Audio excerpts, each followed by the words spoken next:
हाँ, तो झारखंड बोर्ड के बच्चों कैसे हैं आप सब? क्लास 12th का जिनका भी बोर्ड एग्जाम है भाई रेडी हो जाओ। आपके लिए हम एमसीक्यू ला रहे हैं चैप्टर वाइज। फर्स्ट चैप्टर का मैं पहले बता चुका हूं, तो आज हम लोग सेकेंड चैप्टर पढ़ेंगे, है ना। तो चैप्टर नंबर 2 हमारा है कंज्यूमर बिहेवियर एंड डिमांड, मतलब उपभोक्ता व्यवहार और मांग। ठीक है, इससे संबंधित क्वेश्चंस को करेंगे। ठीक है, क्वेश्चन नंबर 16 हमारा है इंडिफरेंस कर्व स्लोप, है ना, उदासीनता वक्र ढलान। कैसा होता है उदासीनता वक्र? बाएं से दाईं ओर जाते हैं ना, यही होता है ना इंडिफरेंस कर्व, यही ना, इसी को बोलते हैं उदासीनता वक्र। तो फ्रॉम लेफ्ट टू राइट, बाएं से दाएं, है ना। नेक्स्ट है which element is essential for demand, मतलब मांग के लिए कौन सा तत्व आवश्यक है। भाई मांग तब होता है, डिमांड तब होता है जब हमारे अंदर कुछ वस्तु खरीदने की इच्छा हो, मतलब डिजायर हो।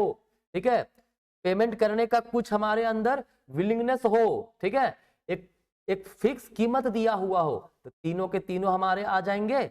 All of these, desire to consume, given price, willingness to spend. ठीक है, नेक्स्ट क्वेश्चन नंबर 18 है demand curve generally slope. Demand curve जो होता है वो क्या होता है? जनरली क्या होता है, लेफ्ट से राइट हमारा जाता है। डिमांड कर्व डाउनवर्ड स्लोपिंग होता है, क्योंकि कीमत और मांग के बीच विपरीत संबंध पाया जाता है ना।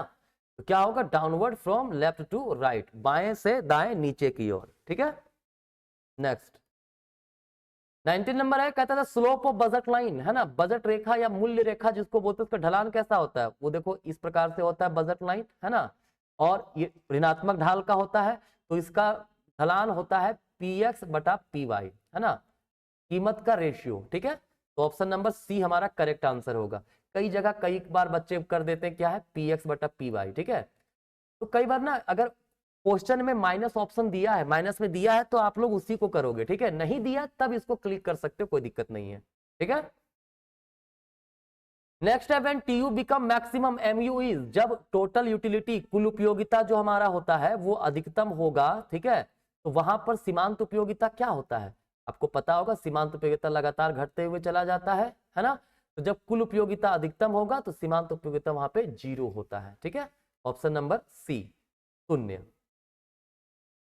नेक्स्ट है which is the first Gossen's law. Gossen का प्रथम नियम क्या है? गोसेन का प्रथम नियम है ह्रासमान सीमांत उपयोगिता का नियम, law of diminishing marginal utility, option number b, जिसमें क्या कहा गया है कि जैसे जैसे हम लोग लगातार किसी वस्तु की अलग अलग इकाइयों का उपभोग करेंगे तो उससे मिलने वाला जो संतुष्टि है वो लगातार घटता चला जाएगा। ठीक है, नेक्स्ट है the capacity of a commodity to satisfy human want is, मानव की आवश्यकता को पूर्ण करने की क्षमता क्या बोलते हैं?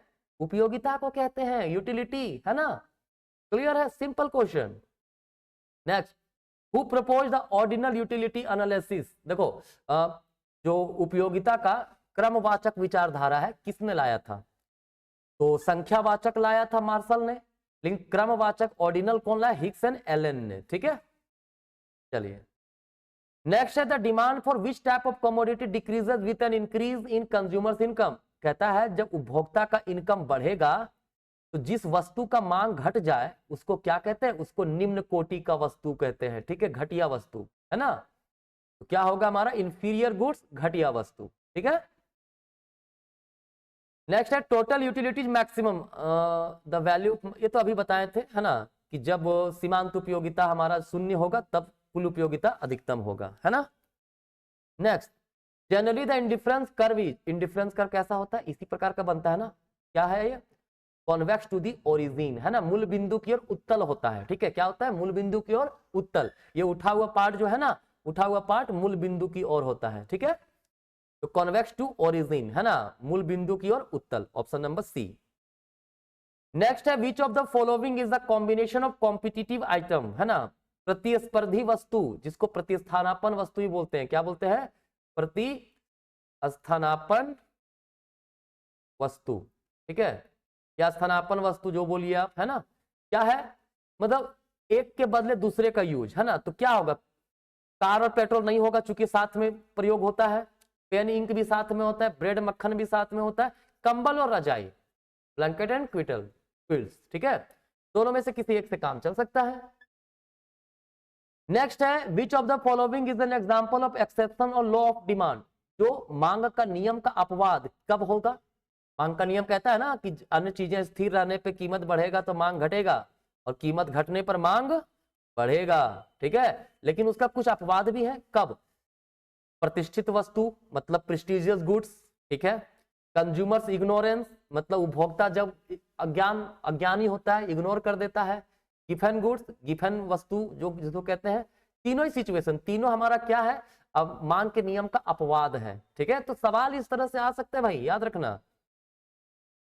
नेक्स्ट है if elasticity of demand is 1.5 then, कहता है मांग की लोच अगर 1.5 है तो ये क्या होगा? लोचदार होगा, बेलोचदार होगा, इकाई लोचदार या पूर्णतः लोचदार।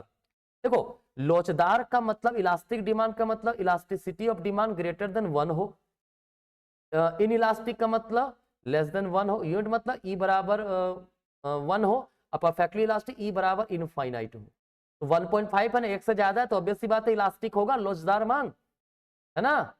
चलिए 30 नंबर है the proportional change in demand to proportional change in income is known as, ठीक है। जब आय में परिवर्तन हुआ, आय में परिवर्तन के कारण जब आपके मांग में परिवर्तन हो उसका अनुपात क्या कहलाता है? उसका अनुपात को बोलते हैं मांग की आय लोच, इनकम इलास्टिसिटी ऑफ डिमांड, है ना। तो ये था आपका चैप्टर नंबर 2 का क्वेश्चंस। मुझे उम्मीद है काफी ज्यादा हेल्प देगा, है ना। कंटिन्यू जो भी वीडियोस आ रहे हैं कंटिन्यू अभी देखते जाइए, आपको एग्जाम में काफी बेनिफिट मिलेगा, है ना। चलिए आज का यहीं तक, धन्यवाद।